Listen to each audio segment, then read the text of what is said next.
The word why. What a curious word. The kind of word that can make us cringe, feel defensive, or even distant. But you know, sometimes why is the key. A key that can unlock so much to our lives. Join me as we explore the why with fascinating contributors to the world. Those that entertain us, inform us, teach us about life, and if we're lucky, inspire the next in all of us. I'm your host, Dr. Rod Berger, and welcome to HeadRoom, a production of Rainlight and co-produced by Old Soul. Let's go. Okay, so oftentimes I walk into an interview with an idea of a path that I'd like to go down. But you know what? Today, everybody, I think I actually want to set that plan aside because we're in for a real treat. Aaron Rasmussen, he is the co-founder of that thing known as MasterClass, which so many people know. And he is the co-founder and CEO of Outlier.org. So we're going to go on a lot of different paths. I had it was such a pleasure to spend time with Aaron in San Diego at a very influential education investor event this spring in San Diego. And he couldn't have been more inspiring. It was a bit of Jackson Pollock. I don't know, Aaron, how I would connect the dots here. We're going to talk about Hogwarts meets Blade Runner, but Jackson Pollock, and maybe we'll complete that sentence at the end of the interview here. Aaron, just tell me, right? Let's start with this. What has got you jazzed this morning? Tell me what gets you jazzed. Well, one, thanks for having me. So there's a lot of things that have me jazzed. The stuff that I'm most excited about, I can't talk about yet. We'll have some really big announcements. So the thing that I can talk about that was top of mind is I got stuck on this one line I read about the SR-71, which is, the famous Mach 3.2 spy plane. And it said that it could do astro-inertial navigation during the day. So what that means is it rolls out of the garage and it can lock onto stars during the day. So already it starts out this crazy thing. So this is like a month or two ago, and I start heading down this wormhole of how is this possible? Well, there's not a lot of information about it. So, I'm starting to look up, well, what's sort of the backscatter spectrogram on the sky, and what sort of transmission frequencies are we looking at stars? How would one do this? So I just keep going down and down and down this path. And I mentioned it to a provost friend of mine who said, I know who you should talk to. He's this astrophysicist. So I actually just had that conversation yesterday. And I had to point out, there's no purpose to any of this. I'm just curious. I think I want to take some photos of the stars. So we have this amazing conversation yesterday. And he says, I don't know the answer, but I do know an astronaut that studies sensors. So this ridiculous thing has just gone down this path of trying to understand how you can see stars during the day. And it is doable. It is doable. So what were you like as a 10-year-old, Aaron? Were you this were you this curious? Yeah, I was. So so I grew up in rural Oregon, and there is not a lot to do there. In sort of the traditional sense, there's a ton of things to do there if you like unsupervised adventures. So my buddy Josh and I would just sort of routinely get ourselves trapped miles and miles from home with our snowmobiles stuck in a snowbank or, whatever, popped tires on our mountain bikes. And, we got chased by a bull twice. Josh appears in many of those stories, which is funny. And I can't tell if I was the instigator or if he was, but, there's a pattern there. Rumors. But I do remember, I think I was about 10 or 11, and I read an article in US News and World Report about a vortex gun. So think of those science exhibits that you might have messed with, where it's like a Quaker Oat can, you fill it with smoke, and you tap it in the back, and a smoke ring comes out the front. Well, you can actually do that at extremely high speed, and you get a vortex ring, and supposedly at extremely high speeds, you get a standing shock wave in the middle. It's pretty wild. But I was curious about this. I was like, well, I want to make a vortex gun. That sounds fun. I mean, who doesn't? Who doesn't? So I wrote US News and World Report as like a 10-year-old. And I said, hey, there's this inventor that you interviewed, Guy Abelinsky, and I would love his contact information so I can reach out to him and discuss this. Because, this is pre-World Wide Web era, right? So it's like I'm going to libraries and such. And they wrote back. They said, here's his information. He'd be happy to chat with you. So I called this guy up, and he's this eccentric inventor, and he was so sweet to me. And we talked through how he'd gone about building this, and I ultimately ended up building one. And it was a total blast. So there you go. That's Aaron, 10 years old. So how does that play out today? I mean, does that give you the kind of, I mean, that to me feels like a seminal moment. I mean, yeah, we can have fun with that, but there aren't many 10-year-olds that are thinking about it in that regard. Even sort of take the generations out of it. And would a kid today sort of search on the web for somebody's contact information? Was that something that was just supported from a family perspective? This, you be curious, Aaron, like continue to go down a path. Yeah, I think there was a large influence from my parents. So one, I think there was sort of a bias towards action. So my mom, who's rather clever, noticed that I loved to play video games more than anything in the world when I was about 4. And she said, okay, well, you can play video games, but you have to do it in an equal amount of time as you use the computer as a tool. And I was like, okay, well, what does that mean? And she said, well, you can learn to type. So by the time I was 5, I could touch type, right? Mavis Beacon teaches typing, if anybody remembers that generation. I do. Because I was like, I will do whatever with the computer just so I can play like artillery or whatever the games were back then. So then I was 5 and I was like, well, what now? Like, how else do you use a computer as a tool? And she said, well, maybe you should learn to program your own video games, and gave me a book on Smart Basic, which, ran on a Coleco Atom. And if people have never seen one of these, it's, it looks basically like a VCR, but it takes an You might have to audio explain cassette. even a VCR to the audience. Yeah, it's a good point. Okay, so it looks like here's what's funny. It looks like a DVD player. It's like, you're going to have to explain that. It looks like a PS4. So it looks like a PS4, but you put an audio tape in it, literally an audio cassette, and it records programs on that.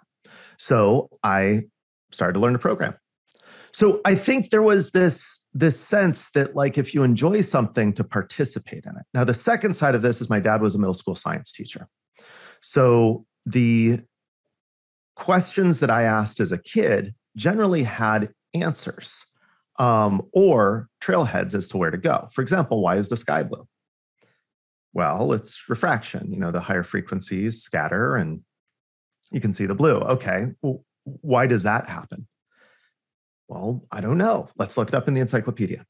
Right? So I think the question why, that curiosity that every child has, was not only rewarded when I was younger, but it was also something that I was taught to be able to explore myself and sort of get those rewards as an autodidact.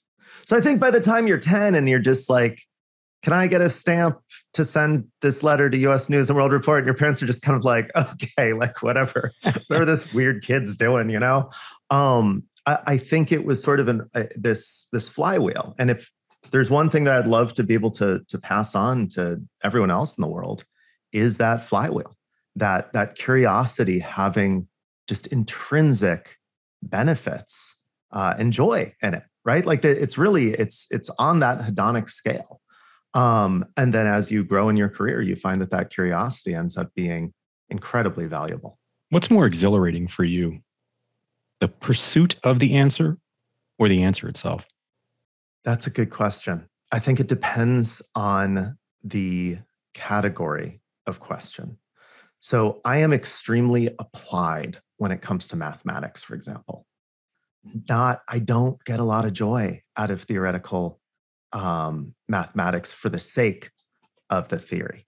What I do get a lot of joy out of is the second I learn a mathematical tool, picking it up like a hammer and using it to whack something into the shape that I want it to look. When it comes to other things, I don't have a good example off the top of my head, that pursuit is fun. It's like being in your own private episode of CSI, Obscure Astro-Inertial Navigation System. I was going to say like a detective. Yeah, exactly. Now, my experience of you, Aaron, in the time that we spent together in San Diego, and even just today, is that I experienced you as an artist. And I did say Jackson Pollock, and maybe that's because it was front of mind, that there's a brilliance to the way you might see something that I couldn't understand or depict, but that I should sit in that and I'm going to understand life a little bit better or different because of the lens that you put in front of me. And we talked about cinematography off air and these sorts of things. So where are you right now in the way in which you would categorize your profession, your art, sort of who you are professionally? Because I do get the sense that you are an artist, and through success, you've been able to now accumulate paintbrushes to do the things that really interest your level of curiosity in the world. Fair or foul?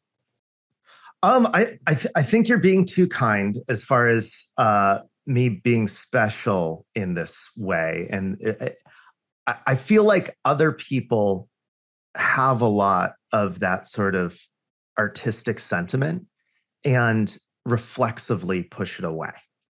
So I think, yeah, I'm just disagreeing with you right there because I mean, how do you handle compliments in that regard? I think it's very interesting for people. Well, and I think seriously, that this is actually something I work on in my life. I don't do well with compliments for whatever reason. And I try to learn to just say thank you. But there is a part of me that feels that a lot of what I can do, so many people can do if given some encouragement. You know, like that there's this thing that happens to people. I mean, I had this great conversation at a dinner on Saturday with all of these really extraordinary, Stanford doctors and head of design studios and neuroscientists and such. And we were just talking about when an undergraduate asks you, how do you come up with your ideas? How do you answer that? And it's taken me 10 years. And I'll come back to your question on the artist thing, because I really love that. But here we are in Tangent Town, as one of my friends used to say. It took me about 10 years to figure out a good answer, because you realize that the question's actually misstated. They're not asking, how do you come up with your ideas? They're asking, how do I come up with ideas like that? And I think it does kind of get beaten out of people somewhere around middle school, because I think people do have a lot of ideas and most of them are bad, right? As you're growing up, you have these like crazy ideas and you don't have a good simulation of the universe in your mind yet. And that's one of the good baseline goals, is learn to simulate the universe in your mind, whether it's the social networks and structures. For example, if I say something, will somebody react to it? Sort of theory of mind. Or the physical world. I can eyeball a piece of metal and say, will that support my weight? Now, of course, when you're young, you can't quite do that because you haven't loaded in yet. So you're like, will that support my weight? Yeah, probably. And you stand on it and everything collapses and you've just learned a really valuable lesson. So the answer that I've found to that one is anytime you see a problem, try to solve it. Because what I think your brain automatically does that. I mean, a rhesus monkey will try to solve a problem for the intrinsic value of solving it. There can be no reward, no food, no treat, no pat on the head, and they will literally solve problems. So I think there's something very basic in us that wants to do that. And I think that we kind of get wrapped on the knuckles when we're younger for it, kind of stay in line, this sort of thing. So I think, allowing people the freedom to sort of try these things and fail, can really help start that flywheel in their mind where every time they see a problem, they try to solve it. Not this like it's out of my capability, et cetera. And realize that they're subconsciously rejecting many of their solutions, I think the solutions are still in there because they're like, oh, that probably wouldn't work. And that's the thing is, yeah, most of the stuff you think of probably wouldn't work. That's why as long as it's running all the time, you're going to get that one once in a while where you're like, hey, I think that might work. So I'll come back to the artist thing. You're really getting me on a very magpie mind day, but I do consider myself an artist and I love to create things. Businesses are one of the things I create. It's a medium just like acrylic or oil, or I tend towards sort of sculpture and writing. And I do feel validated when people, spend money for the output of it. I think there's something that's important to me about that. But I've met other founders certainly that have a similar approach to the world. You just want to create. You want that intrinsic value of creation. In business, is one of those, as you said, how should I say this? You get a lot more paintbrushes with business, but the business itself is one of the paintbrushes. What if you put humility to the side? It's interesting for me when I've talked to people that have reached a certain level of success, that I almost get this sense that there's this reticence to, in essence, evolve with that success, define it how you might. Because if they change if they even tinker with their constitution, even if they could, would they risk a backslide from the very success that they had worked so hard to achieve? How do you square that? How do you think about that, being the 10-year-old Aaron to the guy that's in front of me right now, when you think about either changing the way you operate or integrating in confidence in a way that maybe you hadn't in the past because you felt good being humble and you feel like that's just it's served you well? Are you a golfer that changes his swing sort of mid-career, like a Johnny Miller, and doesn't see the success maybe that he had earlier? How do you think about that? And how do you maintain sort of this consistent level of acceptance of who you are and where you're going? Yeah, that is a good question. I think there is always that fear, because I think there is a sense that you have something in you that allows you to do what you do. And it is special, and you don't want to damage it. And maybe by changing a bit of who you are, you will lose that thing. Now, for me, I think the biggest difference that I've found is I have what I like to tell the undergrads that I speak to: statistical confidence. When I was younger, I was extremely cautious. Like, even as a skier, like as a kid, my older sister was just like so daring and just going off jumps. And here I am just like trundling down the hill, like not falling, But what I realized is, a lot of people sort of have a very thin type of confidence, right? It's sort of a lot of bluster, this sort of thing. And I think it does work. I think it makes up for insecurities. What I've ended up with is I've done a lot of stuff. A great many things have not gone well. A great many things have gone well. So when I have to estimate whether something will go well, whether I'm confident in it, I have statistical confidence where I can look back and say, well, you've made the right decision a lot of times. It's highly likely this is the correct decision. Now, hysteresis isn't the perfect way to go about things, but what it does do is make you very immune to insults, right? Because there's plenty of people out there who will say, you're a bad person, right? Like, what are you doing in education? Are you trying to upend education and make things worse? I feel like it's pretty obvious, no, but people are entitled to their opinion. But when you have a statistical confidence, you just don't feel it in the same way. They say, oh, you're bad at whatever. And you look back on your life and you just say, just from a probabilistic standpoint, no. And I have a lot of confidence in probabilities and discrete mathematics. One of my degrees is in computer science. So I think I have gained that type of confidence. I think when it comes to things like just accepting compliments and stuff, I don't know. I'm sure that's some sort of personality disorder or something. I think the other thing is really an awareness of just the fact that you as a person only contribute so much to your success. There's so much luck in business, in any creative endeavor, and there's usually so many people that have contributed to it, that it feels hard sometimes just taking a compliment from someone, because I can't help but think of all these people, and think of all the luck and think of all the happenstance. I tried to make a list of everybody that helped Outlier when we launched, because I really wanted to do that. I really wanted to send an email to everyone that helped along the way, pretty much starting with, Sir Ken Robinson. If you're familiar with his work. I was lucky enough to spend time with Sir Ken, an amazing human being that, I don't know about your experience, but even off stage, it's the same kind of irreverent. It's just, you kind of pinch yourself. You want to be in the moment, but you also want to be aware you're in the moment. Yes. He really was the same person on stage and off, which I think is what made him so electric in many ways. Obviously rest his soul. But he was one of the first people I talked to about this. We just sat there at lunch for like 2 hours and hashed it out.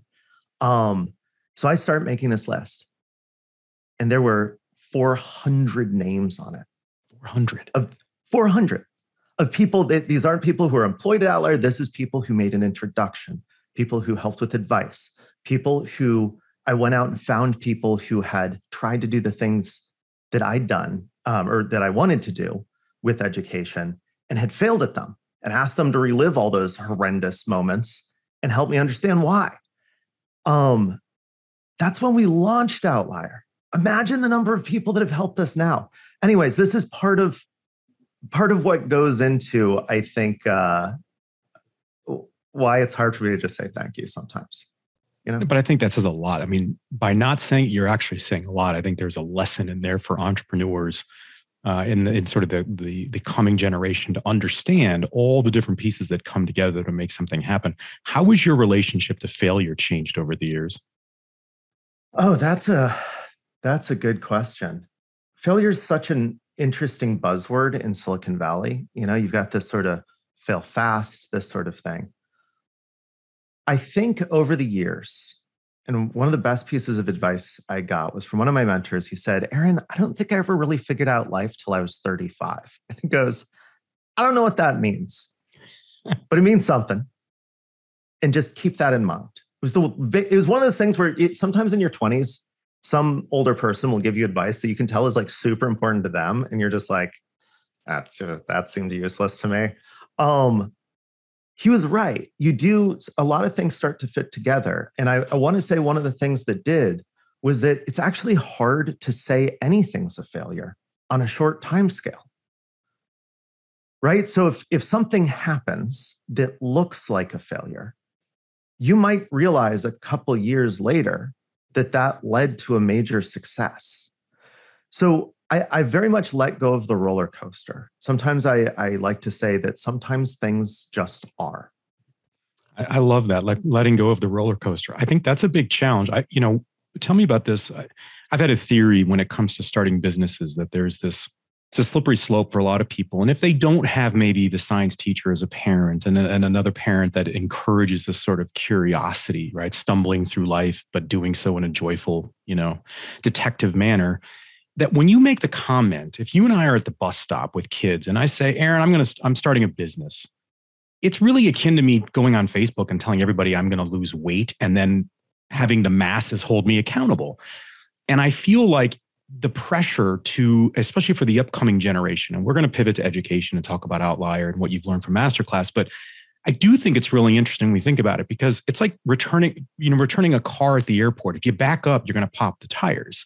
So it's almost like this pressure that people put on themselves to say, well, the next time I'm at the bus stop and Aaron says to me, Rod, how's your business going? I've got to almost have an update for you, like I might have with my spouse, as if I'm supposed to be making these sort of major leaps from Monday through Friday and then continue like compound interest, like Warren Buffett, And that kind of pressure, when you get down to it, I've heard more entrepreneurs talk about that. And it's this lonely spot that resides in the back of their mind that is present day and night, that they feel this, they've got to one up. Everybody has to one up. I don't know if it's our culture or not, but I do think it impacts our relationship, the proximity to failure, our understanding of how to embrace it or not. How has that impacted you? I mean, have you felt that ever, especially after the success of a masterclass? HeadRoom is produced by Old Soul, a one-stop marketing agency that understands the power of brand and nuance. Reach out to my guy Matt at Old Soul and supercharge your brand and content strategy. That's Old Soul. Shoot Matt a note at aoldsoul.com. That's AOLDSOUL.com. And now, back to our guest. Absolutely is the short answer. I think you can fall victim to a huge amount of social pressure. Whether it's explicitly defined or not, you grow up in a culture and it just infuses you with these values. And it's really good to be aware of what those are. And it's really good to travel and understand that not every culture has the same type of values, right? So, Israel is well known for having more startups per capita than any other place on the planet. It's a good book. Many years ago, Startup Nation, it was about this. And part of it was that not trying is frowned upon more than trying and failing, which is interesting. That's not the case in every culture. In fact, in the US, we don't love failure. I think that's why people sort of obsess with it in Silicon Valley and trying to figure out their sort of relationship to failure. I've 100% felt that pressure. As you get further in your career, though, I think you realize that the only real pressure there that you have is sort of to your team, to your colleagues, and to your board. And what I've found is just being very transparent is a good way to go. It's, that's kind of my style. And it's different than sort of the chest thumpy version that you run into with some frequency. And I think that, I don't know if it puts more or less stress on me, but I have found that people really, really appreciate it because they know what you're getting. So when somebody's starting a business, I've always had like horrendous, usually very sarcastic advice. Like when I was younger, I used to say, buy a convertible because it's the last time you'll see the sun. If you're starting a business, just a bunch of stuff like this, or I like to say, so you've decided to ruin your life. Because it does. Once you're on that, and business filters people out that just don't really want it in the same way, and they'll get filtered out quickly, and that's okay. I had a friend that started a barbecue. It ended up being successful. It was delicious, and she sold it only about 1.5 years in, and she was like, "Well, that was horrible, and I never want to run a restaurant again." What a valuable learning experience. She's like, "I've literally been dreaming about that for like 20 years, and it was awful. It was an awful experience," which I thought was pretty funny. But yeah, I'm not immune to any of this, and I think identifying it and being able to push back against what's societal, what's your personal goals, and what is the people around you? The whole mastermind theory, right? That you're just sort of the average of the 4 or 5 people you spend the most time with. The more I found people think they're independent thinkers, the more I found they tend to fall victim to that. By the way, that may be too much of a negative connotation there. I shouldn't say fall victim to it. Surround yourself with good people. It's gonna lift you up. I think it's fair. I mean, I appreciate the correction in that regard, but sometimes I think a reality check is okay. I mean, we are in the world of, sort of clapping at everything, honorable mentions. And then you wonder when kids are struggling to understand when something doesn't go their way. And you go, well, it's kind of been right in front of us. It doesn't have to be survival of the fittest, but, it's the pendulum in some regards. Let's pivot to MasterClass. So look, people can read up on the backstory of MasterClass and all of that, but I'm keenly interested in what was it?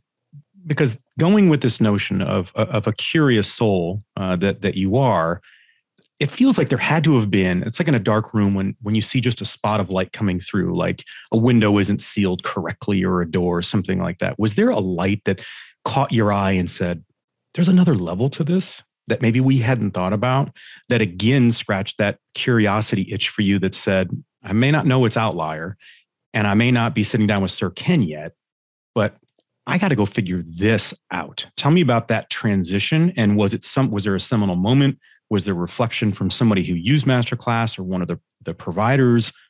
Walk me through that.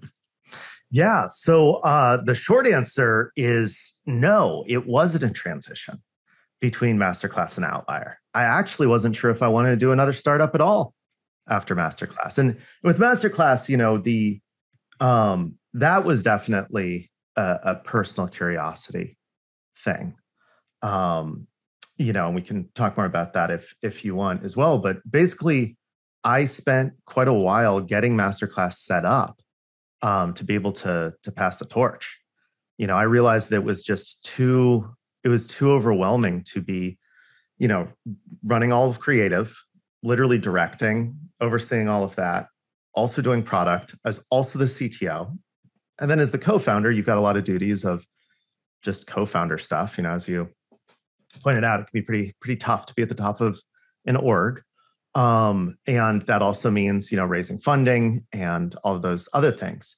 So I was able to step away, and then literally I spent a year traveling.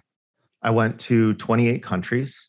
I had one goal, which was just understand the world better.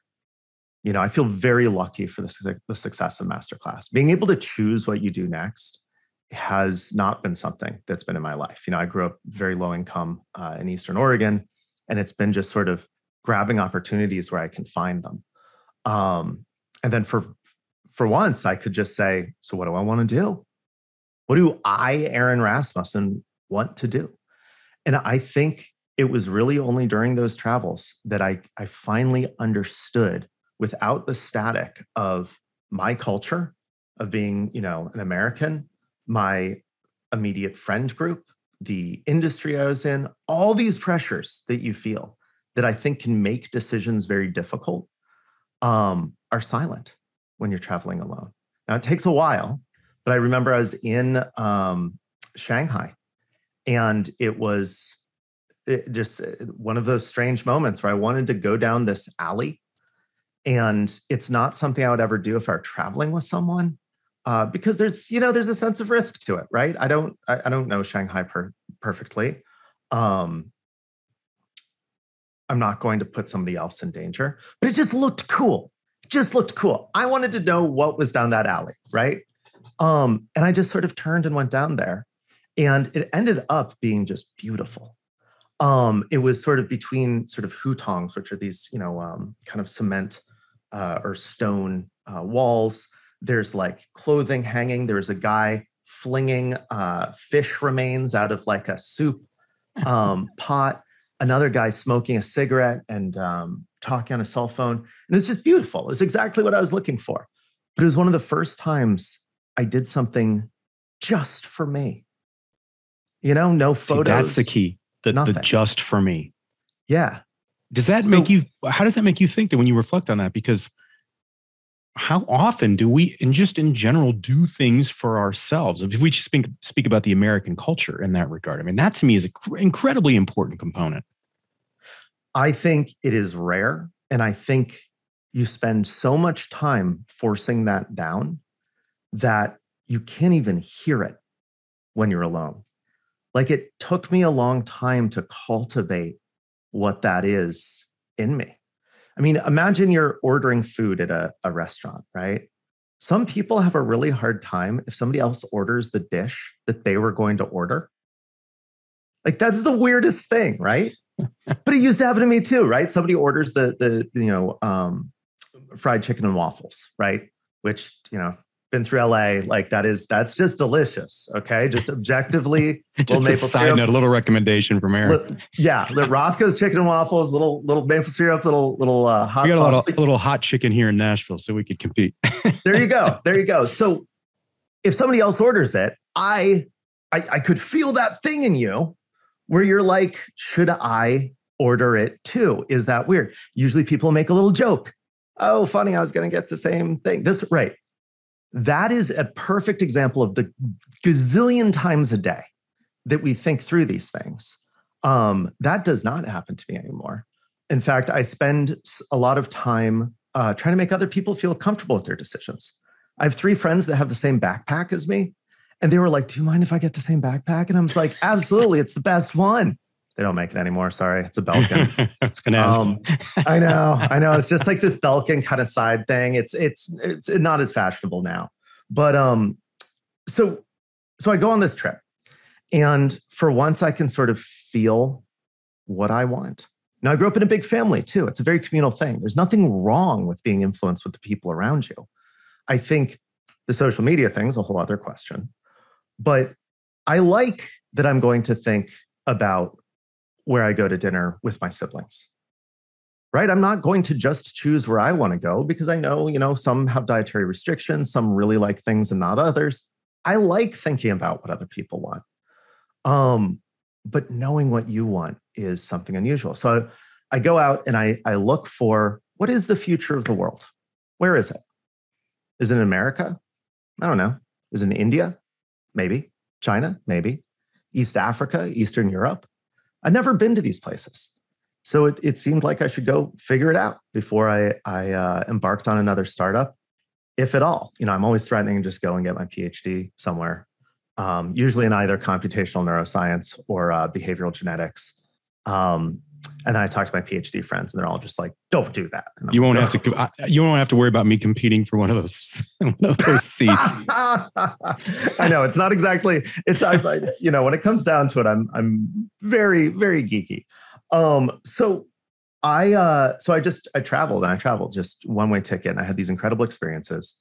And I found that my story of education fundamentally changing my life was not unusual. I heard it everywhere, but the access to education was.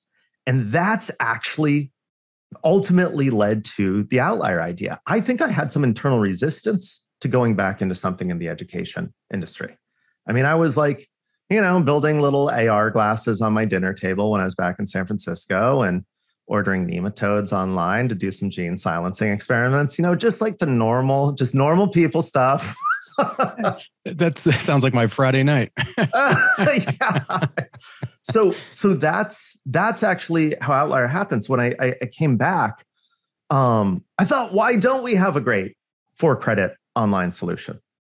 Right. And that's what we do at Outlier. We make the world's best online classes that are 4-credit, and they transfer to, basically any school you want. I mean, you can't guarantee transfer anywhere, but ours transfer to Harvard. So it's like, you've passed a threshold. It's a pretty good sign. Good sign. So basically I came back and said, well, why don't we have this? And then there's no secret to learning a lot about stuff. You just read a ton, so I just sat there at my dinner table and read, trying to understand why I have a lot of really smart people who are well-funded, tried this and failed. A lot of it was luck, right? Some of them were just too early. 2005, we were still talking about whether or not there's broadband penetration. A lot of really great companies started then, and of course it didn't work out. Other times they're, unable to get any sort of college credits. I mean, that's a very unusual thing right there. So it came down to 4 reasons. Now it actually really came down to about 100 reasons, but you take it down to 4 because that's kind of how Silicon Valley works, which isn't it isn't just for appearances. I think it's also helpful because it causes you to prioritize. Of these 100 reasons, what are the top 4 that you think make the difference? So 1, prestige. Online education was frowned upon. So you can fix prestige by 1, partner with the top university like University of Pittsburgh. 2, make it beautiful. And I fortunately know how to make things that are beautiful, for lack of a better word. Secondly is the content itself. People had not really adapted it to be viewed on a laptop, to be viewed on a mobile phone. I think that it's easy to forget as an educator that when you are remote and you're online, your competition isn't a college down the street that you have a fun rivalry with. Your competition is TikTok, which is one of the stickiest, most magnetic things on the planet. We can see that by the numbers. So, wow, you've really got to make pre-calculus interesting. The third one is the social aspect. Online education is lonely. I made it through computer science by having like 4 great friends, and we just take all of our classes together, and it was a total blast. And then the final part is the price. 2U did actually a pretty nice job of these online classes at one point, but nobody wants to spend several $1,000s for a class online, at least not for an undergrad introductory course. So we charge $400, and we say, if you do all the work and you don't pass, you get your money back. So we then aligned our business objectives. Say that one more time. I don't want to, that's, I mean, you talk about the word disruptor. I mean, it's just so overused, but if that's like a pop-up thunderstorm you didn't expect on a sunny day on the boat or at the beach, I'd like to say it's an upgrade, right? Like it's too hot on the beach and you get a pop-up rainstorm and you're like, oh, that's lovely. So we really do feel like we're upgrading the university system. Because here's the thing. The university system that we have, the whole concept of a sage on the stage, et cetera, put a person on the moon. That's pretty awesome. Let's not throw the whole thing out. Like, that's pretty amazing. So what we say is, if you as a student do all the work in the class and you don't pass, you get your money back, because it's on us to teach you. right?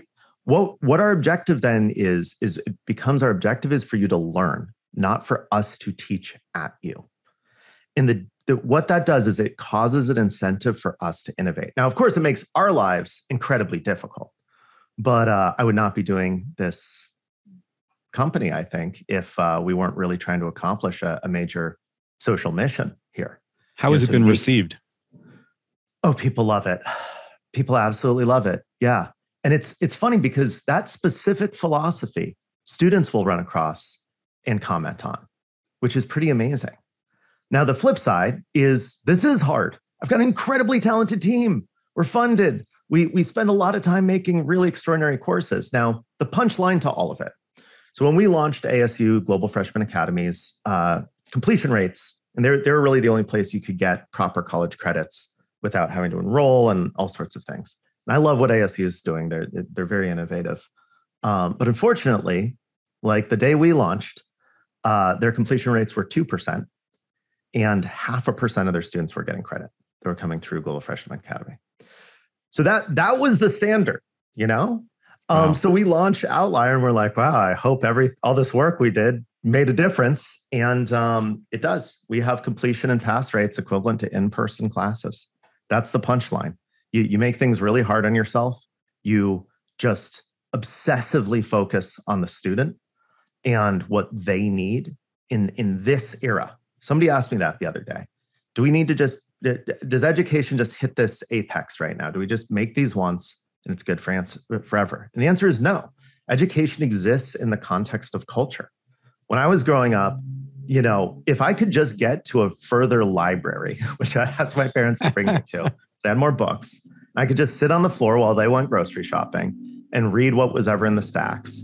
I could learn a ton. I could sit down and read, let's say, a calculus book.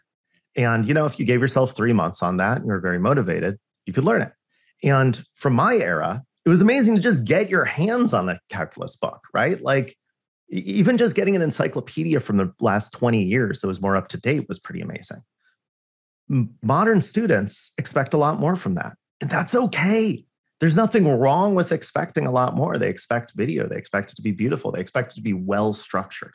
When I talk to students about what they want a well-structured course. Love that. Love that. Because they could have said, I want something easy to pass. Which the irony is they want structure, and yet you seem to be incredibly comfortable in the uncomfortable and the unknown.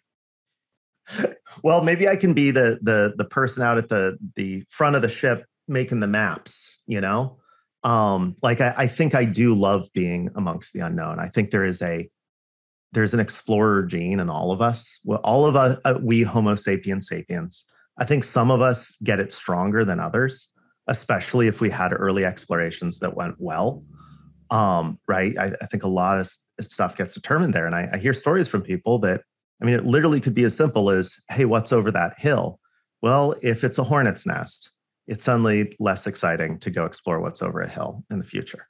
But if it's a beautiful field of lupins, for example, you're more likely to explore in the future. I think I've completed it. I said at the beginning of our interview today that there's Jackson Pollock, right? I feel like Jackson Pollock, if Jackson Pollock became a community activist, he'd be Aaron Rasmussen. Like you should see, if for people who can't see, you know, they're just listening to us, just your posture and the change in which you talk about things, it feels like you are representing the kids in Eastern Oregon or in communities like that, to not just sort of take the standard answer, you know, as the word that they should follow, and that they can be curious. It's okay to open the door that they're just not sure of what's behind. How does that sit for you? If I had a piece of advice, and this is actually in our user guide at Outlier, it's to treat the whole world like a first draft, right? You don't choose to be born. You show up and it gets handed to you. And the trick is you don't have to accept that. You can say, thank you. I'll take it from here. So for example, my last MacBook, I did not like the radiuses on the beveling. It is too sharp. It's not a pleasant thing to touch. Geez, we do share a lot in common. So I don't know what you did about it, but I used a bunch of masking tape. This is in my New York apartment too. And I filed all of the edges off of it. So I ended up with a pile of aluminum dust and a very comfortable MacBook. And what's great is people are like, oh no, Aaron's being crazy again, right? It's like one of those things. Then I hand them my MacBook and they're like, oh, this feels amazing. And you're like, yes, it does. So what we say at Outlier, everything at Outlier is a first draft except the mission. Increase access to high quality higher education and reduce student debt. Everything else, every protocol I set, everything I say, it can be questioned. Now, here's the thing. This is where it comes with the kind of statistical confidence. And I think I've been running businesses for a long time now. I'm very used to being able to say no to people. Like there's no problem with me doing that. Now, I expect to have to explain myself. And I expect everyone to have to explain themselves if they say no, every one of my executives. Now, sometimes that explanation is it's my intuition. I try not to have that be the answer too much, but I think intuition is incredibly important. I read David Eagleman's Incognito, The Secret Lives of the Brain or something like that years ago. And it talks about neural subsystems and how much sort of knowledge is locked up in what we might call muscle memory. That's still information. And when you've been running stuff for a long time, you start to get this sense where you say, hey, I am so sorry, but we got to pull an all-nighter. We got to get this out this week. I can just feel it. I have no other reason except the many years of experience. So my recommendation for, and I wish I knew more about Jackson Pollock so I could respond directly. I'm like, God, I hope Jackson Pollock we didn't find out they're like a horrible person or like, something like this. Never know. But my recommendation is to treat the whole world as a first draft, no matter where you're from. Now it's hard. It's hard making a second draft on things. Destruction is far easier than creation, but it's worth the effort. I want to make sure people can go find Outlier and do their research and build that relationship of trust, which I think is incredible in the agreement that you have with students that participate and join that ecosystem. Where can they go? So they can go to outlier.org. Very straightforward there. There's 14 classes that we have up. And along with this first draft concept, in the lower right of every page, there's a button you can click and you can send us a screenshot of the page you're on and your suggestions on how to change it.